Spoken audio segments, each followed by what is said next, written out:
Lily Brinsigoffer, and I'm here at White Oaks Elementary School in Burke, Virginia, to interview Ralph Purdy, who was born in 1926 and served in the United States Army and has achieved the rank of Staff Sergeant. I also have Mr. Brian Reaver assisting me with this interview. This interview is being conducted for the Veterans History Project at the Library of Congress. Mr. Purdy, first of all, I'd like to thank you for your service to our country and for joining me here for this interview today. Thank you, I appreciate it. I would like to ask you questions about your background, your time in service, and finally some questions about your life after service. Where were you born and where did you grow up? I was born in a little town of Morocco, Indiana. That sounds like it's over in Africa, but it's really a little town in northern Indiana in 1926. And I grew up in that area. Did you have a fun childhood? Would you say you had a Did fun I have childhood? what? Would you say you had a fun childhood? Oh yes, I was one of the depression kids, you know, so what we called fun may not be fun today, but we thought it was. What did your parents do for a living? My father owned a meat market and grocery store. He was a butcher, I guess, you know, by trade, but he owned a business. And my mother was just a housewife. Did you ever leave the country before you joined the service? No. Did you ever leave the state of Indiana before you joined the service? I may have gone to Kentucky, but that's about as far as I went then. Did you have any siblings? Siblings? Yes. I have 7 sisters and 4 brothers. There was 12 of us siblings in the family. That's a lot of siblings. That's a lot of siblings, you're right. Did they also serve in World War II? I had three brothers that served during World War II. One sister that served during World War II as a Air Force nurse. And I had one brother then that served during the Korean War. So altogether there was 6 of us. What year did you join the service? 1944. Did you draft? Were you in the draft or did you enlist? Were you drafted or did you volunteer? I volunteered. I enlisted. Can you describe the experiences of your initial training? Well, the reason I enlisted was back then, if you were 17 years old, the Army, you could enlist in the reserve and they would send you to college until you were 18. So I enlisted when I was 17. They sent me to Indiana University for 2 semesters until I was 18. Now, about 2 weeks after I was 18, I had to report to active duty. And that's when I entered the service. Were you ever homesick? Oh yes, but there's nothing you can do about it. You have to get used to it. Did you have any special training? Well, I went through basic training as an infantry rifleman, but then when they sent me overseas to Philippine Islands, we landed in Luzon. But the infantry got the last group of replacements, so they needed artillery needed replacements. So with no training, they put us in the field artillery. And I walked in, the captain said, "How would you like to be in the radio section?" I said, "I thought that's fine." So from then on, I was a radio operator with on-the-job training because they sent us over to the mess tent and told us how to turn the radio on, how to shut it off, basically, and we put a radio on our back and headed up for the as an field artillery observer. How did you adapt to your military life? How did I get what? How did you adapt to your military life? Well, back then, during World War II, it's kind of inevitable that that's what you were going to do, because almost everyone that was military fit went into service, and it wasn't bad. In fact, I kind of enjoyed it, you know, and you adapt. And what was your first assignment and where was it? my first assignment? The first assignment was when I went to IU for the year while I was going to college. Yeah. But then I went to basic training, and then we went to Philippine Islands, and I was assigned to the 43rd Division and as a field artillery, as I said. And we was really, most of the time I was practicing for the invasion of Japan itself. The division was reorganizing for the invasion of Japan, and we were supposed to hit Kyushu on November 1st. So by the war being over in September 2nd, I think we signed a peace, which kept us from having to invade Japan itself, which would have been worse than Okinawa, they said, you know, so I'm glad the war was over when it was. What time did you have to wake up every morning? What time? Well, I'm not real sure. It varied a little bit. Usually it was probably 6:30 in the morning, something like that. What was a typical day like? What was the people? What was a typical day like? What was a typical day like? Well, you got up and had breakfast, and then we went out and, well, I was in the Philippines, we went out and practiced firing the guns. There was 80,000 Japanese still up in the mountains, so we used that as a target. You just blindly shot, practice shooting up in there, but if they happen to be there, so be it. But then you had lunch and dinner and practiced during the day, and sometimes you went into the middle of the night, but you did what you had to do. What did you do when you were off duty? Off duty? Well, when I was in the Philippines, we didn't do too much. We weren't off duty too long. But after I went to Japan, I practiced with a division football team for a while. So that was fun. But then I re-enlisted and we came home before we ever had a first game. But How were the barracks and the food? barracks? Well, it depends on where it was. You know, I've been quite a few places, but during basic training we lived in what we called tarpaper shacks. They were wooden buildings with kind of tar paper siding on them, temporary buildings. But the mess hall served family style there. And you sat down at the table and they had servers that served the food. And then other places we had double-deck bunks in brick buildings, and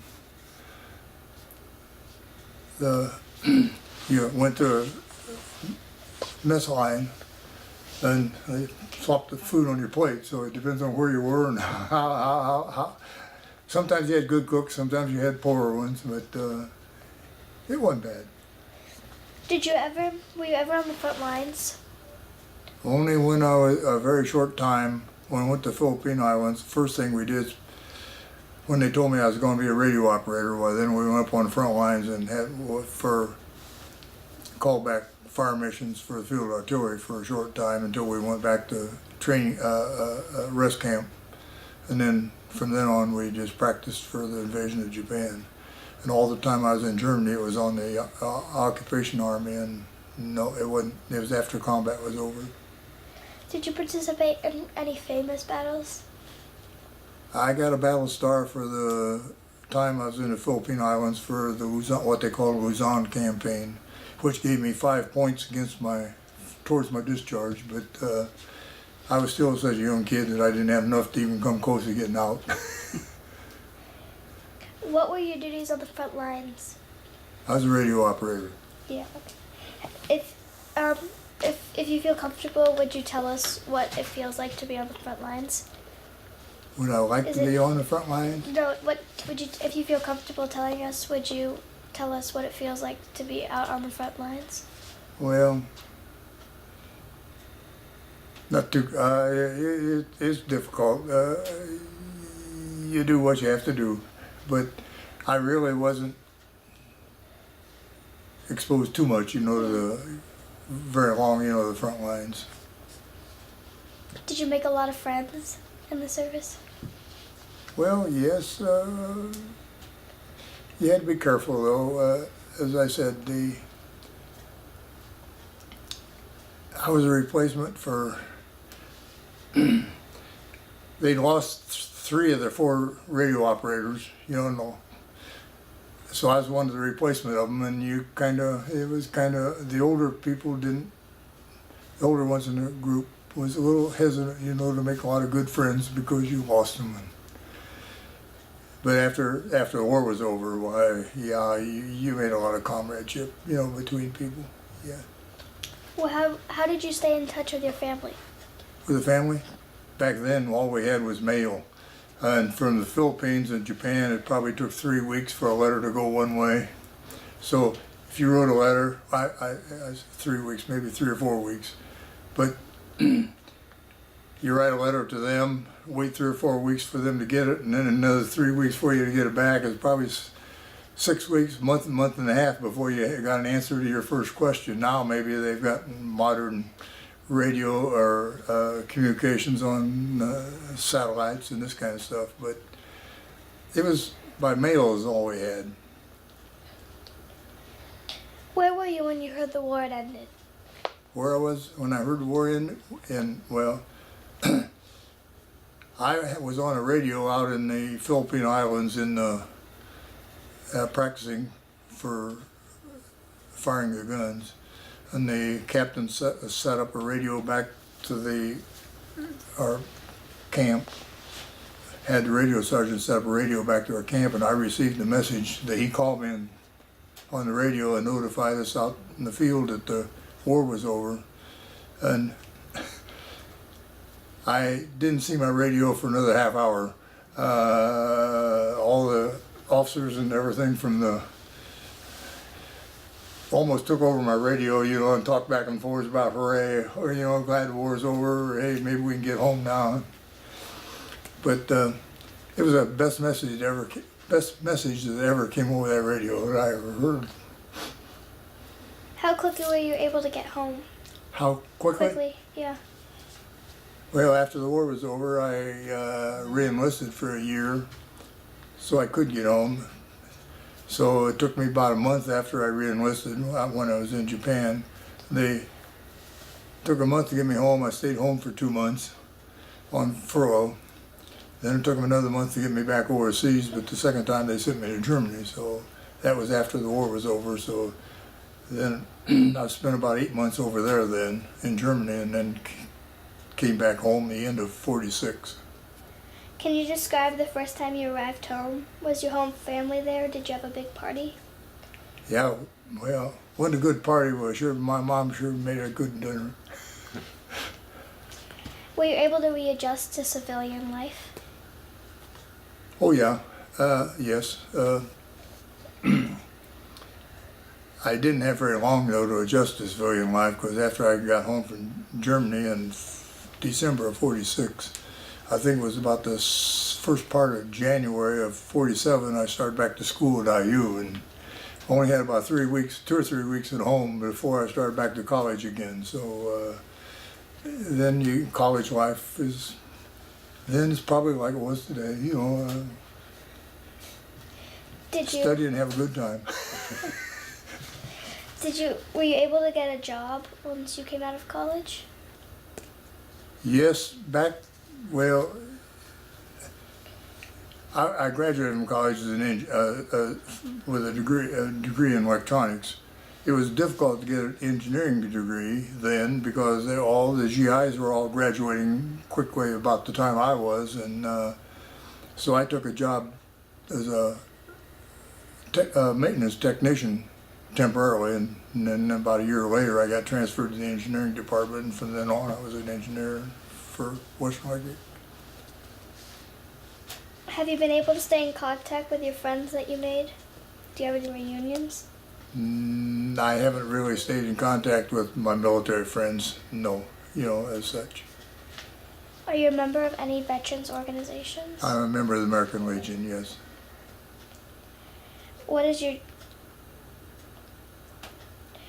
How did your time in the service during World War II affect your life? Well, as my daughter said, well, my wife said, one of the things that affected was I don't eat chicken anymore. They said the reason for that is I cleaned too many chickens over on KP, which But other than that, it made you respect the flag, you respect the country. Still makes me kind of, when you see the flag go down, you know,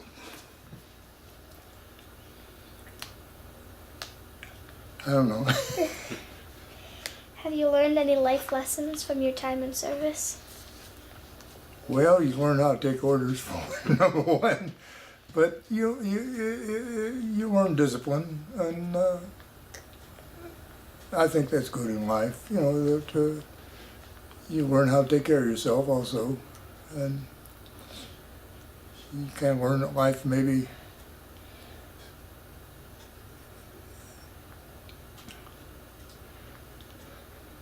Sorry. It's okay.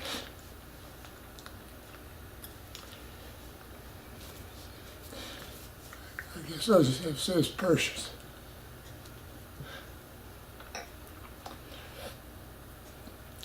Did your brothers make it back at the same time as you did? All my brothers made it back before I did, 'cause I was one of the young kids. My sister didn't, but she was an Air Force nurse, and she was killed in a plane crash. So, it seems ironic, you know, that the four of us boys, you know, we all came home, you know, but she was an Air Force nurse and didn't make it.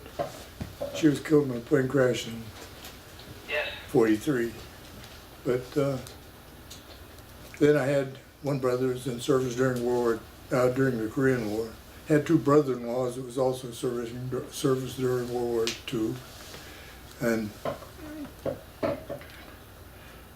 they both made it back. So one of my brothers went all the way through Europe with Patton's army, from the time they hit the beach until the war was over in Europe.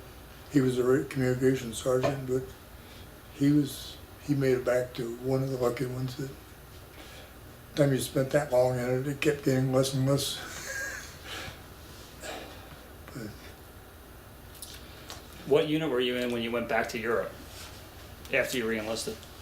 they assigned me to the headquarters of the 3rd Constabulary Brigade. We had out of Stuttgart, Germany. Constabulary headquarters then was Bamberg, and I was a radio operator. Well, I took care of the radio section. I was in charge of the radio section most of the time. You know, the radio sergeant let me do all the work. But Did you enjoy Go your ahead. time in the service? well, except the time when we was trying to still fighting the Japanese, no. But after that, it was interesting. And the time I spent in Germany was really on occupation was really enjoyable. It was peacetime, and you didn't have to worry about whether you're going to get shot at or not. But I made a lot of good friends while I was in the service, and especially when I was at IU. You know, then when I went back to IU, after the war was over, I went back to IU for 1 year. Then I transferred to a school in Chicago for electronics school, then in Chicago, and graduated from there. But And when did you get married? 1951. We've been married a couple of years. We have 4 children. Ellen's the oldest. The one that's the teacher here in school. My youngest son, there's 13 years difference between him and his next older sister, so it's kind of like having 2 families. But Jason, we went to Singapore then and spent a year. When we closed the factory in Indianapolis that I worked at. About 10 of us went to Singapore and put a factory in there. And he went over there and went to school in Singapore, to Singapore American School. And he enjoyed it. I asked him once about when they were talking about transferring to Bangkok, and he said, "When we go?" And so it was was a good time, you know, we spent, and it was kind of a good way to end a career. I've been retired for 27 years. Time goes. Going back to your time in the Philippines and Yes. Germany, how did the locals treat you? Both of them, in the Japanese, as soon as we went in Japan a week after the war, we signed a peace, and we didn't know how they were going to treat us because you're shooting at them here shortly, you know, the week or two before, and now you go into their country, you know, you don't know what they're going to accept or not. They pulled the Japanese back from the harbor area about 6 blocks. They vacated about 6 blocks at Yokohama Harbor, and we unloaded the ship on the dock. You know, they unloaded, the Navy unloaded the ship on, you know, trucks and everything.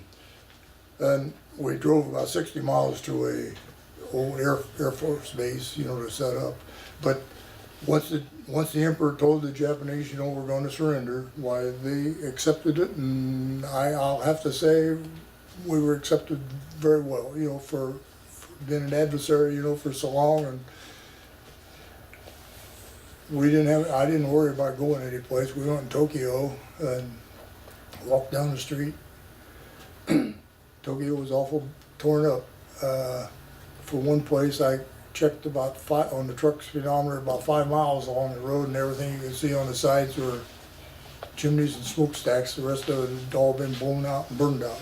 And for a 5-mile section, as far as you could see on the horizon, there was nothing standing.